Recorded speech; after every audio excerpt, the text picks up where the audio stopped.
তুমি ঠিক আছো? আরে না, ও নো, রক্ত বেরোচ্ছে। কি করলে তোমরা? হ্যাঁ,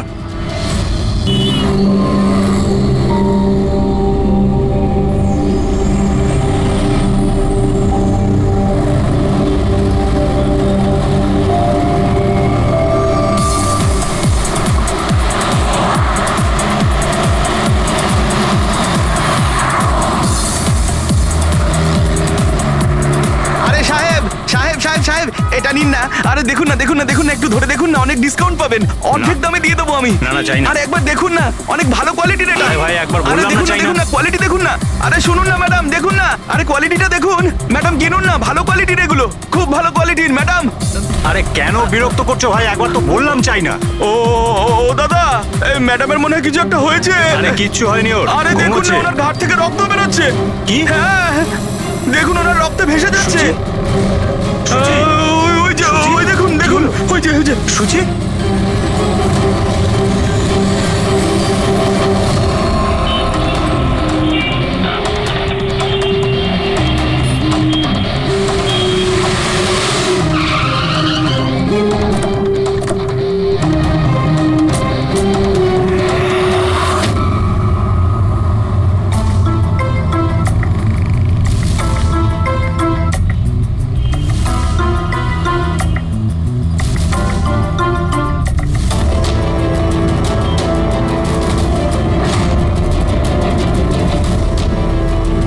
অনেক রক্ত বেরিয়েছে, মনে হচ্ছে গুলি অনেকক্ষণ আগে চলেছে।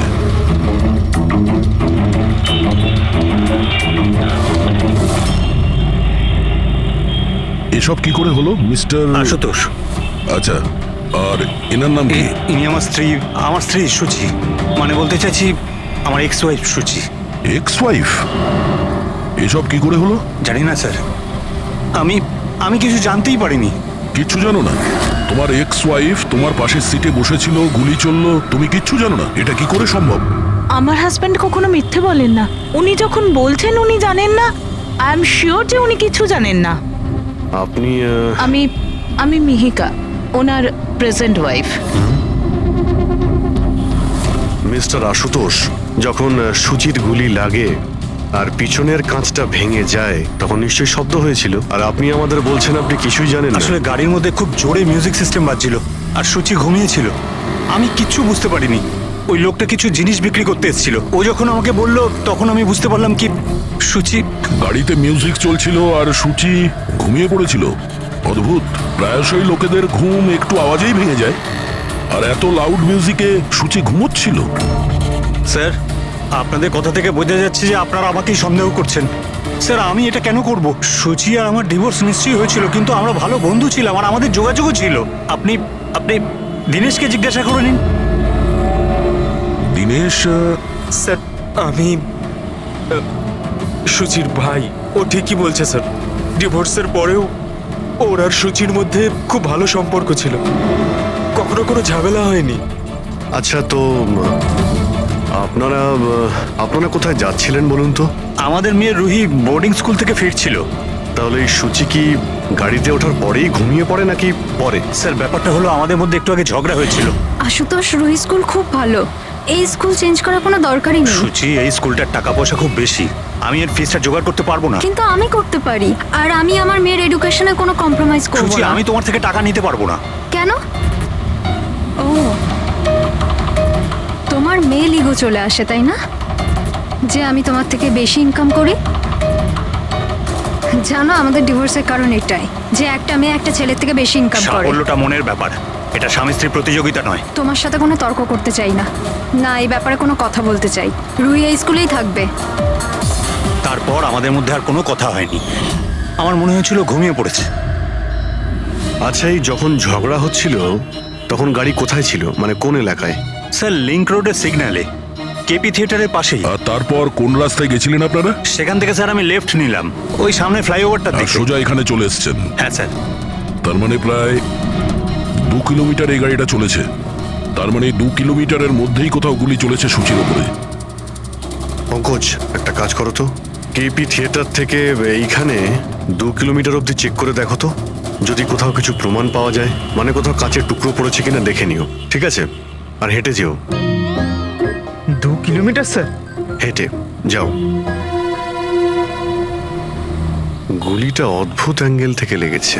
এই নিচে মানে গুলিটা উপর থেকে নিচে এসেছে, মানে যে গুলি চালিয়েছে তার হাত উঁচু করতে হয়েছে ফায়ার করার সময়। খোলা রাস্তায় কেউ গুলি মেরেছে আর কেউ দেখেনি? হতে পারে খুনি একটু দূরে ছিল। তাও গুলি করা খুবই মুশকিল ছিল এই চলন্ত গাড়িতে, আর তাও তখন যখন খুনি হয়তো গাড়িতে বা কোনো বাইকে ছিল। তবে এইভাবে গুলি করাটা কিন্তু সহজ নয় দয়া।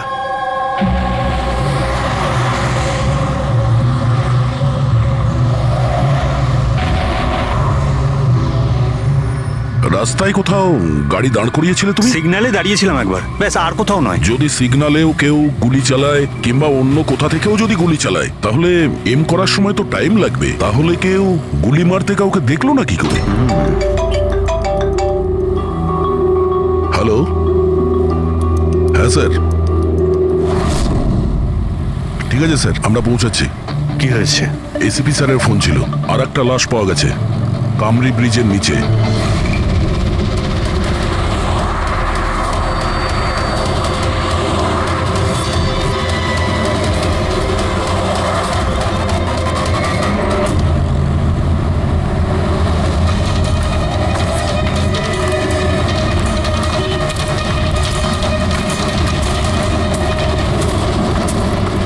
হ্যাঁ দয়া, স্যার, আপনি জানলেন কি করে এই লাশটার কথা?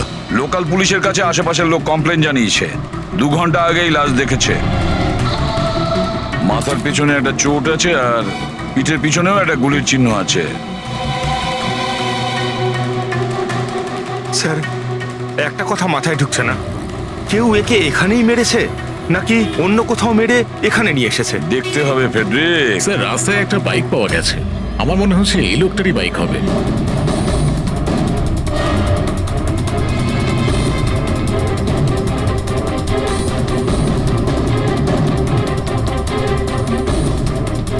Skid mark. স্যার, মনে হচ্ছে এই লোকটা বাইকে যাচ্ছিল, কেউ পেছন থেকে গুলি করে দিয়েছে। ডিসব্যালেন্স হয়ে গেছে, গাড়ি বাইক স্কিড হয়ে এখানে কারোর সঙ্গে ধাক্কা লাগিয়েছে, আর ওর বডি এখানে নিচে পড়ে গেছে। মাথায় চোট ওই সময় লেগেছে স্যার।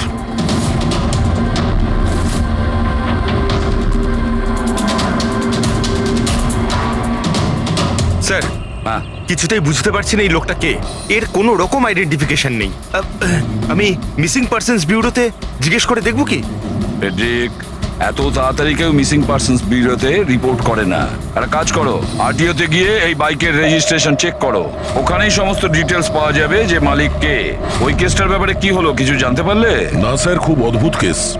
বুঝতে পারছি না গুলি কে চালিয়েছে আর কোথা থেকে। পুরো এলাকাটা খুঁজে দেখেছি স্যার, কিন্তু কিচ্ছু পাইনি। ট্রাফিক পুলিশরা কি বলছে? স্যার, ট্রাফিক পুলিশ, ওখানে দোকানদার যারা দাঁড়িয়ে ছিল তাদের সবাইকে জিজ্ঞেস করেছি, কেউ খুনির ব্যাপারে কিচ্ছু জানে না। তাহলে সূচির ওপর গুলি চললো কোথা থেকে? দেখতে হবে। স্যার, আমি বলেছি তো আপনাদের, আমি জানি না সূচির গুলি কখন লাগলো, কিভাবে লাগলো। আশুতোষ, দীনেশ, মিহিকা, সূচির খুব কাছের না তোমরা 3 জন, কি তাই তো? তাহলে এটা বলো, সূচির মৃত্যুতে তোমাদের 3 জনের মধ্যে কার লাভ হতে পারে? তার মানে স্যার? স্যার, আমরা ওকে কেন মারতে যাব? ও স্যার, ও আমার নিজের বোন ছিল স্যার, নিজের বোন। আমি নিজের বোনকে কেন মারতে যাব? কোটি টাকা পাওয়ার জন্য। আবার কি কোটি টাকা পাওয়ার জন্য? এতে আমার কি লাভ হতো স্যার? আমার আর সুচির তো আগেই ডিভোর্স হয়ে গেছে। হতে পারে ডিভোর্সই ওই কারণটা। ডিভোর্সের পরেও আমি আর সুচি অত্যন্ত ভালো বন্ধু ছিলাম, বন্ধুর মতোই মিশতাম আমরা। এটাও তো হতে পারে যে তোমার প্রথমা স্ত্রীর সঙ্গে যে সম্পর্ক ছিল সেটা হয়তো দ্বিতীয় স্ত্রীর পছন্দ ছিল না। স্যার, আপনি এসব কি বলছেন? ওদের মধ্যে ভালো সম্পর্ক ছিল, তাতে আমার কি? ওদের দুজনকে নিয়ে আমার কোনো প্রবলেম ছিল না, আমি ইনসিকিউর নই। যদি তোমাদের 3 জনের মধ্যে কেউ সূচিকে না মেরে থাকে, তাহলে সূচিকে কে মেরেছে? কে মেরেছে? আমি বলছি আপনাকে, সূচি একটা এনজিওতে কাজ করত। ও ওখানে একজন অ্যাকাউন্টেন্টের পর্দা ফাঁস করে দিয়েছিল। কারণ ওই মেয়েটা টাকা পয়সা নিয়ে গন্ডগোল করছিল। তোমার মনে হচ্ছে শেলির হাত হতে পারে এই সবের পেছনে? ইয়েস স্যার, ওকে অনেকবার হুমকিও দিয়েছিল। স্যার আমার তো মনে হচ্ছে কি এ কাজটা হয়তো পৃথ্বীর হতে পারে। আচ্ছা, এই পৃথ্বী কি? খুবই খুবই অসভ্য ধরনের লোক, ওই রোমিও টাইপের। সুচি পুলিশকে কমপ্লেনও করেছিল ওর বিরুদ্ধে, কিছুদিনের জন্য জেলেও গেছিল। ঠিক আছে, তোমরা তিনজন যেতে পারো। Thank you sir. Thank you sir. Thank you sir.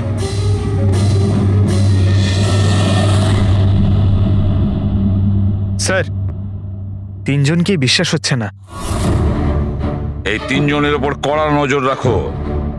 আর দয়া, স্যার, শেলি আর পৃথ্বী, ওদের দুজনকে বিউরোতে ডাকো।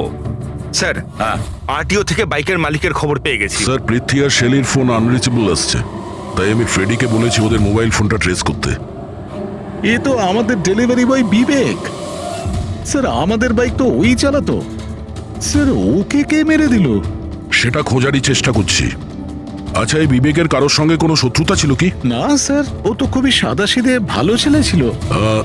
কবে থেকে কাজ করছিল এখানে? গত 1 মাস ধরে রাজস্থান থেকে এসেছিল, খুব পরিশ্রমী ছিল। স্যার, ও তো শহরে কাউকে চিনতও না। এ কোথায় যাচ্ছিল ডেলিভারি করতে? কোথাও নয় স্যার, আজ তো ওর ছুটি ছিল, ওই জন্য আমার বাইক নিয়ে ঘুরতে বেরিয়েছিল। আচ্ছা, ওর বাড়ির অ্যাড্রেস দিতে পারবেন? স্যার, ওর বাড়ির অ্যাড্রেস তো নেই, ও এই দোকানেই শুতো। আচ্ছা, জিনিসপত্র কিছু? স্যার, এই ওর একটা বাক্স আছে। এটা?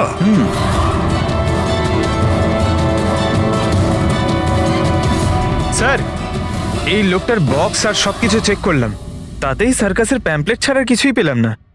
হয় ও সার্কাস খুবই পছন্দ করত, না হলে নিজের ফ্রি টাইমে প্যাম্পলেট বানিয়ে টাকা রোজগার করত। এটা এমন একটা মার্ডার যাতে কোনো সাসপেক্টই নেই। আচ্ছা, বিবেকের মতো এই ধরনের গরিব লোকদের মেরে কার কি লাভ হতে পারে? সেটাই তো। আর ওদিকে সুচি, দ্বিতীয় মার্ডার, যারা সন্দেহের তালিকায় অগণিত। তাদের মধ্যে যে কেউ গাড়ির সামনে গিয়ে গুলি করে মারতে পারে সুচিকে। না বস, আই এম সরি বাট আমি তোমার সঙ্গে একমত হতে পারছি না। কোন কথা? সেটা এই যে কেউ একে পাশ থেকে গুলি করেছে। তার মানে? স্যার, তার মানে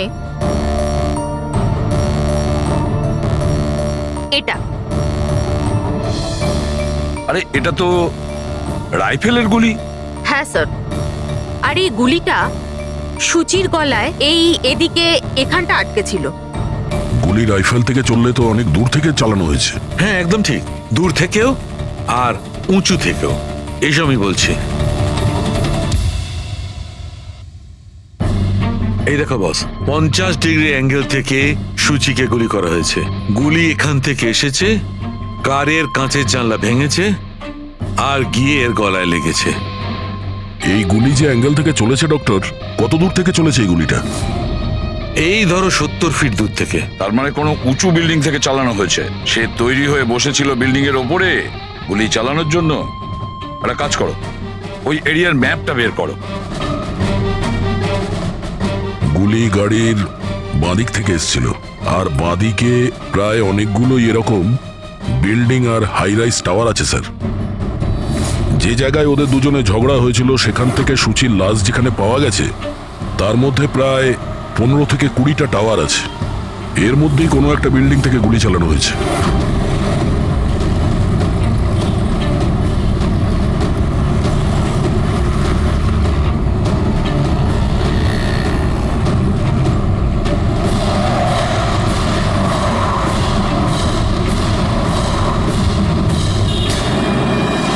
বাস ঠিক আছে।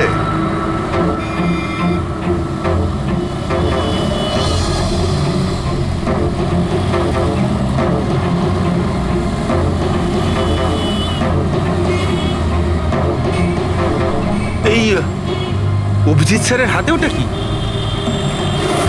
মার কাছে ফ্রেডি, ঠিক সেই হাইটে যে হাইটে সুচির গুলি লেগেছিল।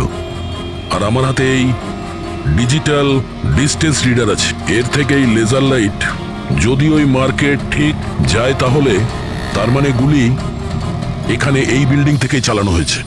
সব মাথার উপর দিয়ে গেল। ঠিক আছে, এটা এখনই করে দেখছি। হ্যাঁ দয়া, আমি তৈরি। ওকে। অভিজিৎ একটু ডান দিকে এসো, ডান দিকে। হ্যাঁ ঠিক হালকা আছে। হ্যাঁ একটু বাঁদিকে। ব্যাস ব্যাস ব্যাস। ঠিক আছে। একটু পেছনে, একটু পেছনে। দেখেছো এই লেজার ঠিক ওই মার্কে হিট করছে না, হিট করছে না ওখানে। গুলি এখান থেকে চালাইনি স্যার। এক্স্যাক্টলি। আরে স্নাইপারের কাছে অত সময় ছিল না নিশানা ঠিক করার জন্য যখন ও সূচিকে গুলি চালিয়েছিল। একটা কাজ করি, অন্য কোনো বিল্ডিং এ যাই। ঠিক আছে চলো।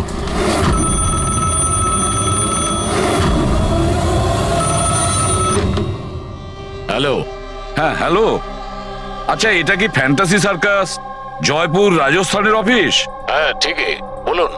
দেখুন আমি মুম্বাই সিআইডি থেকে এসিপি পদ্মুমান বলছি।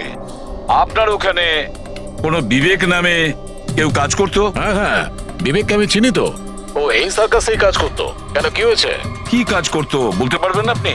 দেখুন স্যার, আপনার সঙ্গে সারাদিন ফোনে কথা বললে আমার শো ক্যান্সেল হয়ে যাবে। আমি আপনার কথা আমার মালিককে বলে দিচ্ছি, উনি আপনাকে ফোন করে নেবেন, ঠিক আছে? হ্যালো,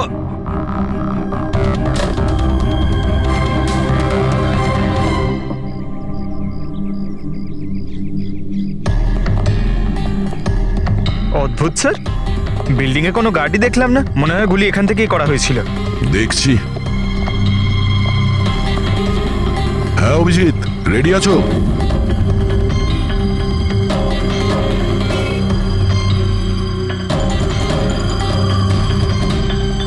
না অভিজিৎ, এখান থেকে টার্গেট ঠিকঠাক লাগছে না। একটু ডান দিকে এসো, ডান দিকে। আর একটু। হ্যাঁ পারফেক্ট পারফেক্ট। এখানে লেগে গেছে নিশানা। তার মানে হলো সূচি এখানেই ছিল যখন ওর গুলি লাগে। পঙ্কজ, ফ্রেডি, একটু আশেপাশে দেখো ওই স্নাইপার কোনো প্রমাণ ফেলে গেছে কিনা। কিন্তু ভাই দয়া, এখানে তো কোনো স্পিড ব্রেকারও নেই। সে এমন কোন স্নাইপার হবে যে ওই বিল্ডিং এ বসে এত দ্রুত যাওয়া কোনো গাড়িতে নিশানা লাগাবে যেটা সূচির ঘাড়ে গিয়ে লাগবে। হ্যাঁ এটা তো সত্যি। আশুতোষ, যখন তোমার গাড়িটা এখানে ছিল, হ্যাঁ তখন কোনো কারণে তোমার গাড়িটাকে স্লো করতে হয়েছিল কিংবা দাঁড় করাতে হয়েছিল, কিছু মনে আছে? হ্যাঁ স্যার, আমি যখন ড্রাইভ করছিলাম তো গাড়ির সামনে একটা ভিখারি এসে গেছিল আর আমায় ব্রেক করতে হয়েছিল। ভিখারি? হ্যাঁ কি হলো? এইদিকে কিচ্ছু নেই স্যার। কিছু নেই? ওদিকেও কিছু নেই স্যার। ওই ভিখারি দেখতে কেমন ছিল?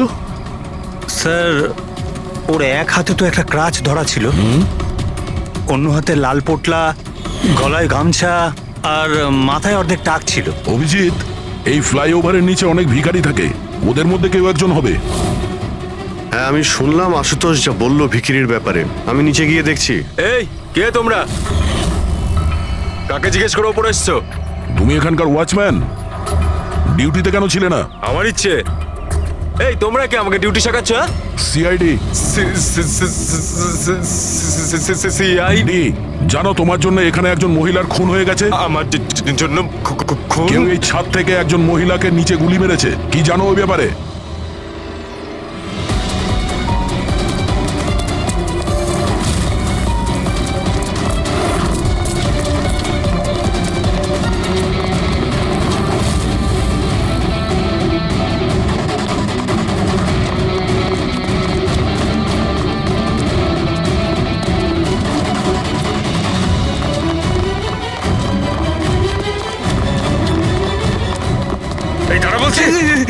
স্যার, স্যার আমি কিছু করিনি স্যার। স্যার আমাকে ছেড়ে দিন স্যার, আমি কিছু করিনি। কিচ্ছু করিসনি, কিচ্ছু করিসনি তুই। চল।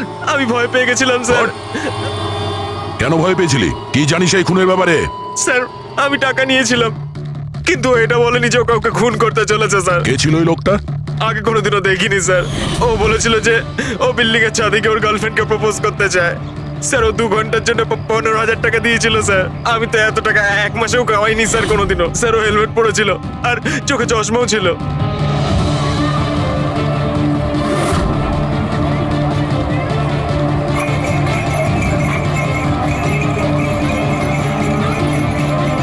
আরে ভাই শোনো। ও দাদা, আচ্ছা এখানে এমন কাউকে তোমরা দেখেছো যে মাথায় লাল গামছা বাঁধে, লাল রঙের একটা বোঁচকা আছে আর লাঠির সাহায্যে হাঁটেও? আরে দাদা শোনো, এমন কাউকে দেখেছো যে মাথায় লাল রঙের গামছা বাঁধে, লাল রঙের একটা বোঁচকাও রাখে আর খুঁড়িয়ে খুঁড়িয়ে হাঁটে? দেখোনি?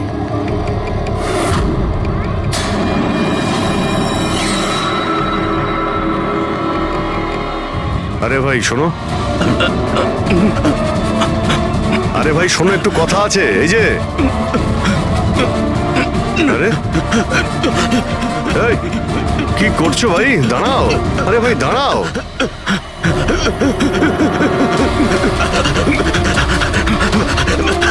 আরে আমি কিছু করিনি, আমার কাছে কোনো টাকা পয়সা নেই, আমি কোনো কিছু চুরি করিনি, আমি একজন ভিখারি।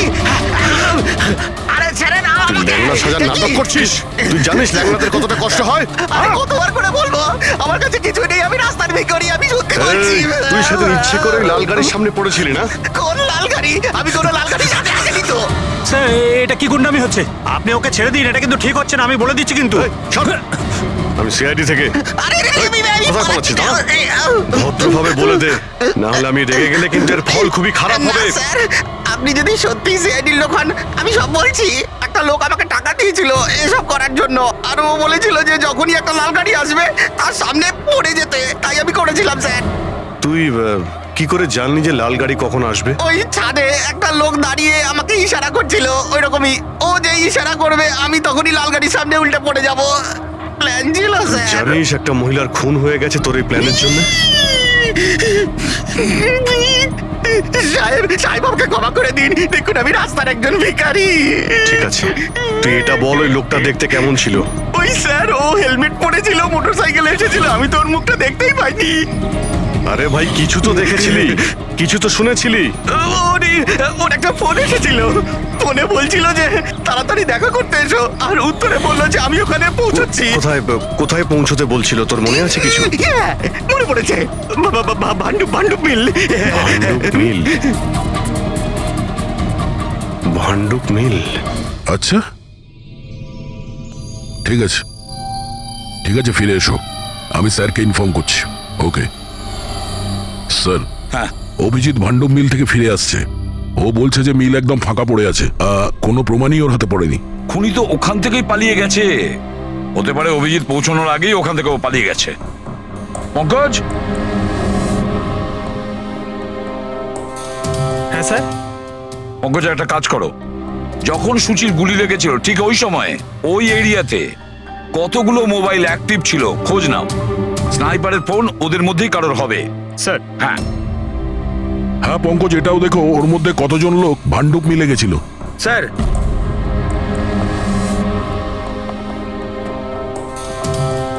স্যার এ হলো শৈলী, এনজিওর অ্যাকাউন্টেন্ট। সুচি একটা এনজিওতে কাজ করতো, ও ওখানে একজন অ্যাকাউন্টেন্টের পর্দা ফাঁস করে দিয়েছিল। আর এ হলো পৃথ্বী, যার বিরুদ্ধে সুচি রিপোর্ট লিখিয়েছিল।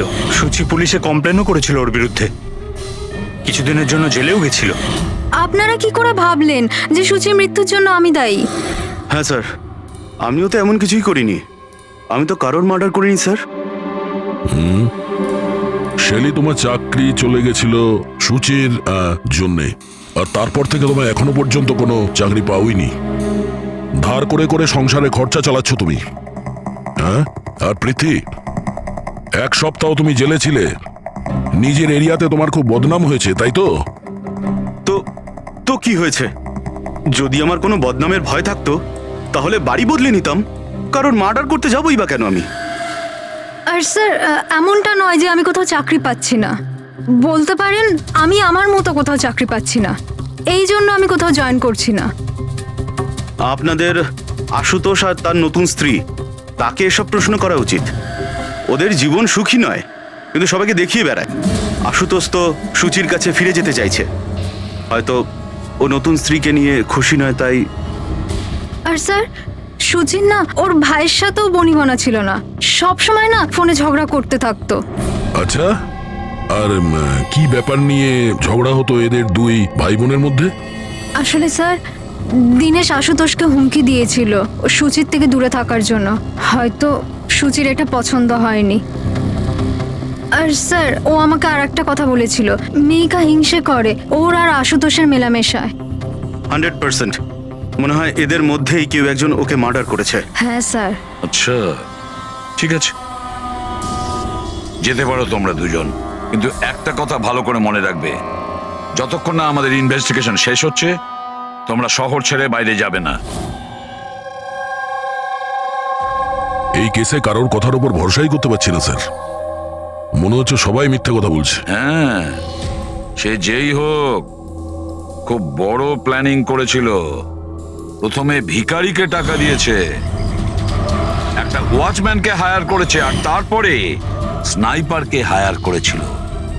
আর ঠিক সময় আসতেই ও সূচিকে গুলি করে মারে। স্যার, হ্যাঁ, স্যার যে সময় ওর ওপর গুলি চালানো হয়েছিল স্যার, তখন ব্রিজের আশেপাশে 2000 লোকের মোবাইল অ্যাক্টিভ ছিল। তাহলে ওই সময় কোন মোবাইল ফোন পাণ্ডু মিলের দিকে গিয়েছিল? একটা নাম্বার গিয়েছিল, কিন্তু সেটা প্রাইভেট নাম্বার, তাই ট্র্যাক করতে পারিনি। আর কি বলতে পারো এই নম্বরের ব্যাপারে? এটাই স্যার, ওটা মিল অব্দি গেছিল কিন্তু দাঁড়ায়নি, ওটা সোজা কামরি ব্রিজের দিকে চলে গেছিল, আর ওখান থেকে সিগন্যাল পাওয়া যাচ্ছিল না। কামরি ব্রিজ? স্যার বিবেকের লাশটাও তো আমরা ওখানেই পেয়েছি, এটা কোনো কোইন্সিডেন্ট হতে পারে না। রাজস্থানে বিবেকের বাড়িতে ফোন করি, ওর ব্যাপারে পুলিশ কি ইনফরমেশন জোগাড় করলো জানতে হবে। দয়া, এই বিবেকও তো খুনি হতে পারে। কেউ বিবেককে খুন করে দিয়েছে, একজন খুনির খুন। অনেক কিছুই হতে পারে ফেডরিক, এই কেসে অনেক।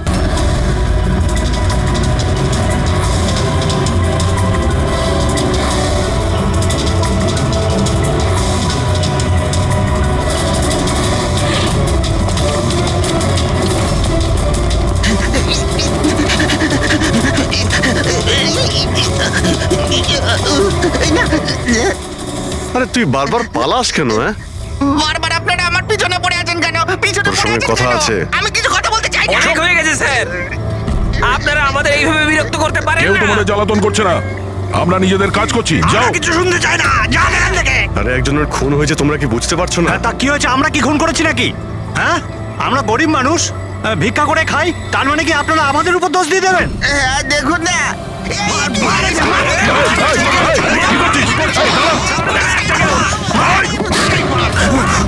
অভিজিৎ, তুমি ঠিক আছো? আরে না, ও নো, রক্ত বেরোচ্ছে। কি করলে তোমরা? হ্যাঁ, এই দেখ, এই লোকটা টাকা দিয়েছিল তোকে। স্যারও মারা গেছে। হ্যাঁ, ও মারা গেছে। ভালো করে দেখ, এটা কি সেই লোকটা যে তোকে গাড়ির সামনে করতে বলেছিল? একটু জুম জুম করুন।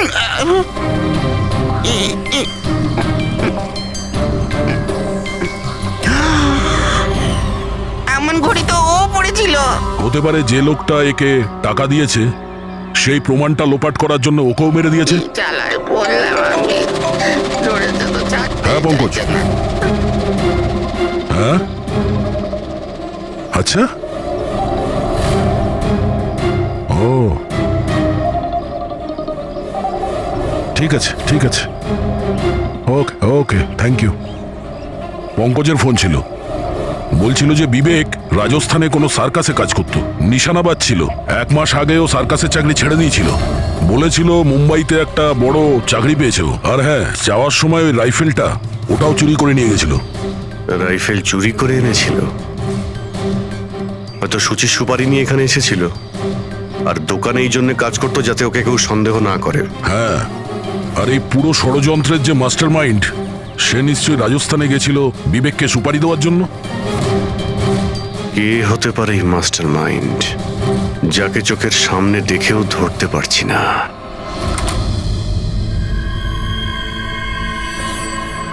আরে মিস্টার আশু।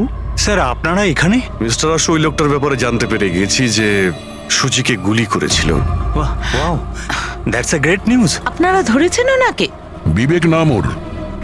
আপনারা কোনো বিবেককে চেনেন? না তো। অদ্ভুত ব্যাপার, আপনি কোনো বিবেককে চেনেন না, কিন্তু 15 বার কল করেছেন আপনি আপনার ফোন থেকে বিবেককে। কি বলছেন? আমি যখন বলছি কোনো বিবেককে জানিই না, তাহলে আমি ওকে ফোন কেন করবো স্যার? শুধু এটাই নয়, ওর সঙ্গে দেখা করতে তুমি রাজস্থানেও গিয়েছিলে। সার্কাসে ওর গুলি চালানোর ক্ষমতাটা দেখে তোমার এত পছন্দ হয়েছিল যে সূচিকে মারার কন্ট্রাক্টও দিয়ে দিয়েছিল ওকে। 1 মিনিট স্যার, 1 মিনিট। এটা সত্যি যে একটা বিজনেস ট্রিপের জন্য আমি রাজস্থান গিয়েছিলাম, কিন্তু আমি কোনো সার্কাসে যাইনি স্যার। আর আমি যখন কোনো বিবেককে চিনি না তো তাকে ফোন কেন করবো? তাহলে কি তোমার এই ফোন রেকর্ড মিথ্যে কথা বলছে? স্যার এটা হতে পারে কি আমার ফোন থেকে অন্য কেউ ওকে ফোনটা করেছে আমার না থাকার সুযোগে।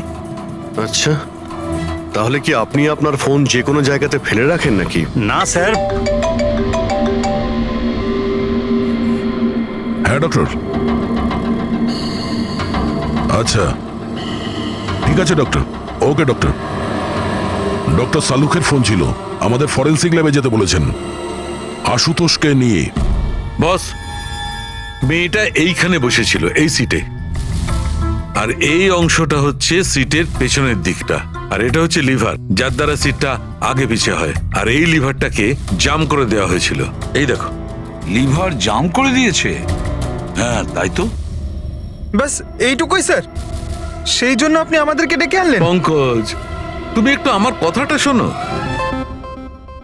সূত্র এইটা নয় যে লিভারটা আটকে দেওয়া হয়েছে, সূত্রটা এই যে এটাকে জেনে বুঝে আটকে দেওয়া হয়েছে।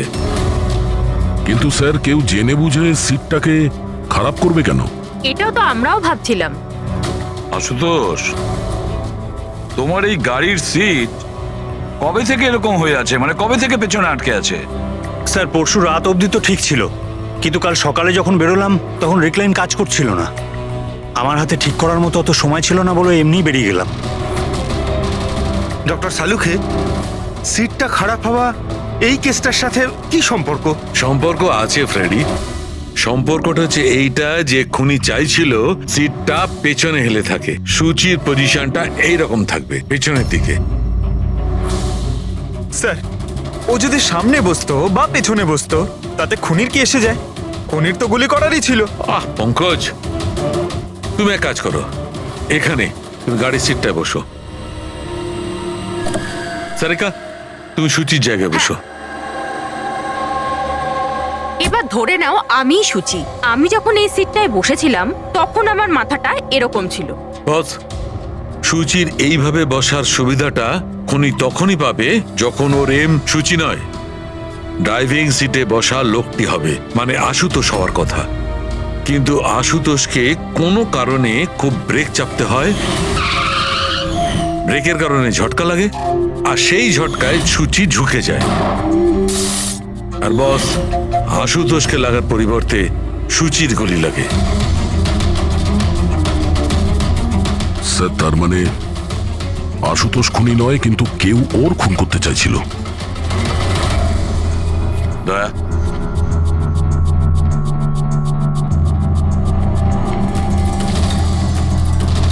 আশুতোষ। হ্যাঁ স্যার। তুমি একটা কথা বলো, তোমার কি কোনো শত্রু আছে? এমন কোনো শত্রু যে তোমাকে প্রাণে মেরে ফেলতে চায়? ভেবে চিনতে বলো, ভাবো। না স্যার, আমার কারোর সাথে কোনো শত্রুতা নেই। না আশুতোষ, কেউ তো নিশ্চয়ই হবে যে তোমাকে প্রাণে মেরে ফেলতে চায়, তোমার সিটের লিভারটা জাম করে দিয়েছে। না স্যার, এটা তো হতেই পারে না, কারণ এই গাড়িটার একটাই মাত্র চাবি, আর সেটা সবসময় আমার কাছেই থাকে। আমি তো কিছুই বুঝতে পারছি না আমি স্যার, যে এসব কি করে হলো। কোনো ব্যাপার নয় আশুতোষ, ও যেই হোক না কেন আমরা খোঁজার চেষ্টা করব যে কে তোমাকে মারার চেষ্টা করছে। ঠিক আছে, চলো যাই, চলে এসো। হ্যাঁ স্যার। স্যার স্যার আমরা আশুতোষকে ছেড়ে দিলাম কেন? খুনি যদি আবার ওর উপর আক্রমণ করে তাহলে? দেখে যাও তুমি পঙ্কজ, এবার আমরা আশুতোষের প্রতিটা মুভমেন্ট ট্র্যাক করব, সব কথা আমরা শুনতে পাবো। স্যার সেটা কিভাবে? দয়া যে ট্রান্সমিটার বাগ লাগিয়ে দিয়েছে।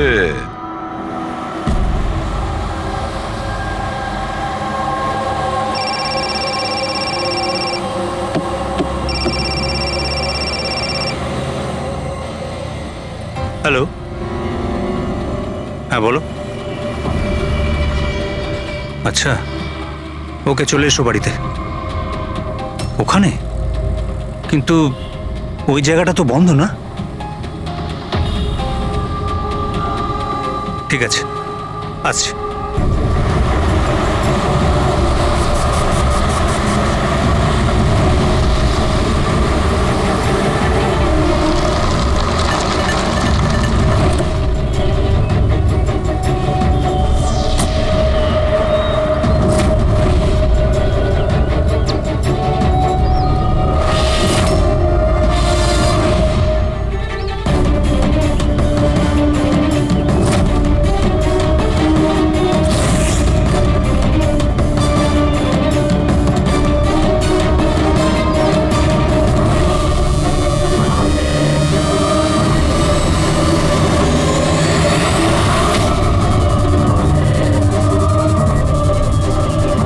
এটা কি করছো? গান? মাই গড, গুলির আওয়াজ পেলাম দয়া। তাড়াতাড়ি চলো, আবার একটা যেন খুন না হয়। স্যার এই তো আমরা পৌঁছচ্ছি। স্যার, হ্যাঁ, আমাদের যে এই সাসপেক্ট আছে, এক্ষুনি খবর পেলাম যে ও রাজস্থান গিয়েছিল আশুতোষকে ফলো করতে করতে। ও তো আশুতোষের খুব কাছের লোক ছিল।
দিনেশ স্যার, আমি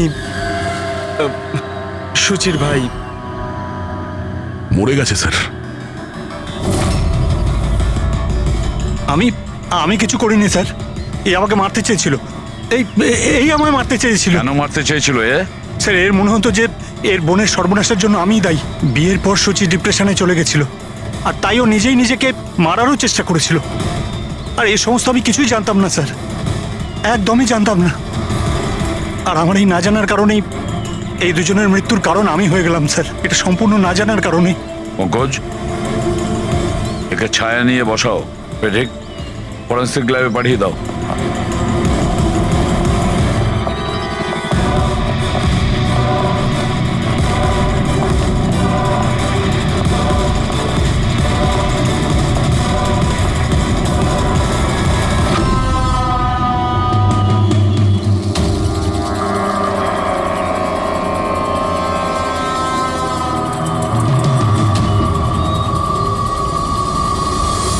গল্পে একটা নতুন টুইস্ট। আশুতোষ,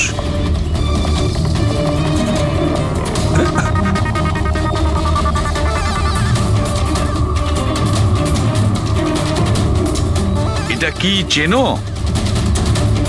না স্যার, আমি ঠিক জানি না। জানো না? এক্ষুনি জেনে যাবে। পঙ্কজ, চেক করো ওকে। কিন্তু কেন? হাত উঁচু করুন, জানতে পেরে যাবেন আপনি। স্যার, আমি তো কিচ্ছু করিনি, আমি নিরপরাধ। আপনারা কেন আমার তল্লাশি নিচ্ছেন? আমার কথা বিশ্বাস করুন স্যার, আমার কাছে কিছু।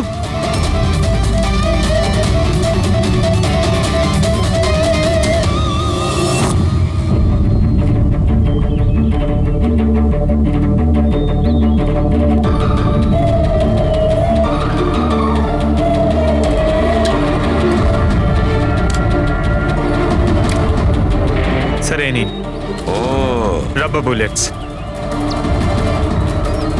আমি জানি না স্যার যে এর থেকে কি প্রমাণ হচ্ছে। কি প্রমাণ হয়? হ্যাঁ, তুমি এই বন্দুক দিয়ে দিনেশের খুন করেছো, আসল বুলেট দিয়ে। হ্যাঁ, তাহলে এই গানটা কি করে এলো তোমার কাছে? আর ওই নকল রাবার বুলেট, ওটা কি করে ফায়ার হলো আর কখন? স্যার, প্ল্যান আমিই করেছিলাম। A to Z পুরো প্ল্যান আমার। সুচির মৃত্যু, দিনেশের মৃত্যু, আর ওই প্ল্যানটাও এই জন্য যে আপনাদের মনে হয় যে সুচির মৃত্যুটা ভুল করে হয়েছে, কিন্তু আসল টার্গেট আমিই ছিলাম। আর আপনাদের সন্দেহ যাতে দিনেশের উপর যায়। কিন্তু সমস্ত প্ল্যানটা নষ্ট হয়ে গেল, সবকিছু জ্বলে গেল। কেন মেরেছো তুমি সুচিকে? সুচিকে মেরে তুমি কি পেলে? সুচি আমার মেয়ে রুহিকে নিয়ে চিরকালের জন্য দেশ ছেড়ে চলে যেতে চেয়েছিল, আর এই কথাটাও আমার কাছে লুকিয়েছিল। আপনারাই বলুন স্যার, আমার একমাত্র মেয়েকে নিজের থেকে দূর কিভাবে করতে দিতাম? আর সেই জন্য তুমি বিবেক মানে একজন শার্প শুটারকে টাকা দিয়েছো নিজের স্ত্রী সূচিকে মেরে ফেলার জন্য, আর যেই ও তোমার কাজ শেষ করেছে ওকেও মেরে দিয়েছো। তুমি দিনেশকে কি এমন কথা বলেছিলে যে ও মারার জন্য তোমাকে এখানে চলে এলো? আমি আমার ওয়াইফকে দিনেশের কাছে পাঠালাম। কি? হ্যাঁ দিনেশ, আমি এক্ষুনি জানতে পারলাম যে আশুতোষই তোমার বোনকে মেরেছে, আর ও তোমাকেও মারতে চায়। না না, আমি ওকে ছাড়বো না, মেরেই ফেলবো আমি ওকে। দিনেশ, পাগল হয়ে গেছো নাকি? খুন করবে তুমি? ও আমার বোনকে মেরে ফেলেছে, আমি ওকে ছাড়বো না। আমার বোনকে এভাবে মেরে ফেলার আগেও একবারও ভাবলো না। না, যাই হয়ে যাক না কেন আমি ওকে ছাড়বো না, দিনেশ, আমি ওকে কিছুতেই দিনেশ, ছাড়বো না। দাঁড়াও, আমার কথা শোনো। আর সুযোগ পেয়ে ওর বন্দুকটা বদলে দিল। তাহলে দিনেশ তোমার উপর যে গুলিটা চালাচ্ছিল সেটা নকল ছিল? হ্যাঁ, মারপিটের সময় আমি ওই গানটা বদলে দিয়েছিলাম, যাতে আপনাদের মনে হয় কি আত্মরক্ষার জন্য আমি দিনেশকে মেরেছিলাম, আর আপনাদের সামনে আমি নিরপরাধ বলে সাব্যস্ত হই। কি রেখে গেলে তোমার ছেলের জন্য? না মা না বাবা। ওই সন্তানকে পাওয়ার জন্য তুমি ওরই মাকে মেরে ফেলেছো, আর এই অপরাধে তুমিও আজীবন জেলের গড়াদের পেছনে থাকবে। বলো আশুতোষ, কি পেলে তুমি নিজের ছেলেকে এইভাবে অনাথ করে? কি পেলে?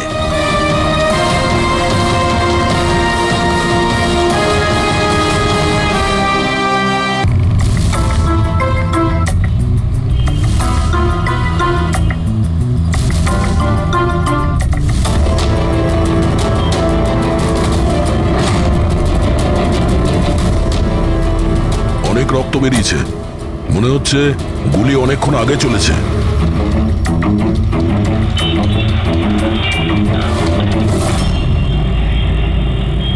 এসব কি করে হলো মিস্টার আশুতোষ।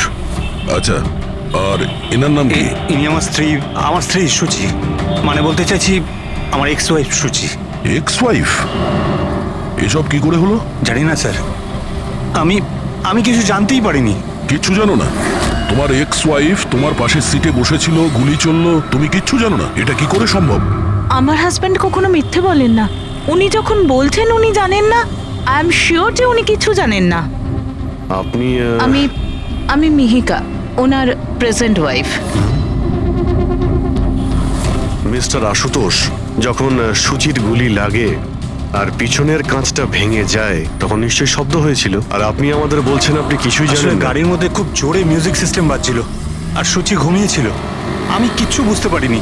ওই লোকটা কিছু জিনিস বিক্রি করতে এসেছিল, ও যখন আমাকে বললো তখন আমি বুঝতে পারলাম কি সুচি।